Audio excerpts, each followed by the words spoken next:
Andon, ka rinisur në rinumërimi?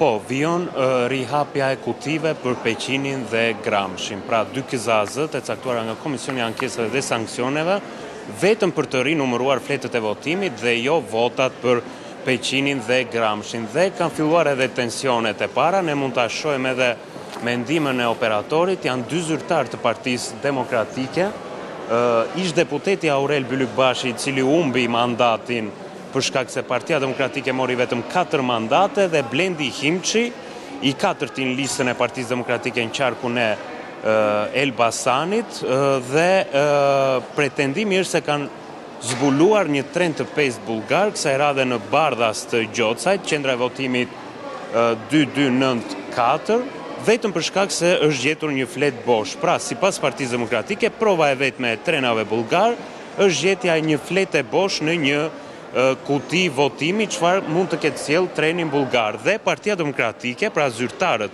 e subjektit politik, kërkojnë jo më rinumërim, por kërkojnë pavlefshmëri të çdo qendre votimi ku ata gjejnë qoftë fletë të tilla boshe apo pretendime të tjera për të faktuar trenat bullgar të Partisë Demokratike në Peqin.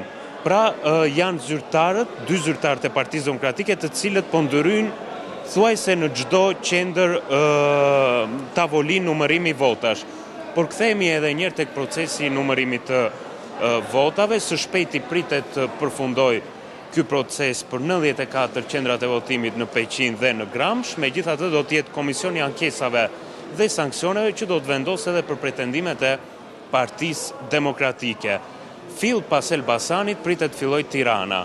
Tirana, qarku më i madh, i cili do të zgjas rinumërimi rreth 15 apo 18 ditë, do të hapen 18 kizazë apo 1282 qendra votimi.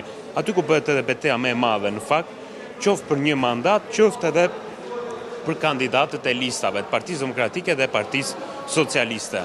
Do të vijojë me qarkun e Fierit, me 587 qendra votimi, dhe në fund do të jetë qarku i Durrësit, i cili do të rinumërohet pjesërisht fal dy kërkesave, njërës të Partisë Demokratike dhe tjetrës të kandidatit Aulon Kalaja në ombrellën e Partisë Aleate, Partia Lëvizja e Legalitetit.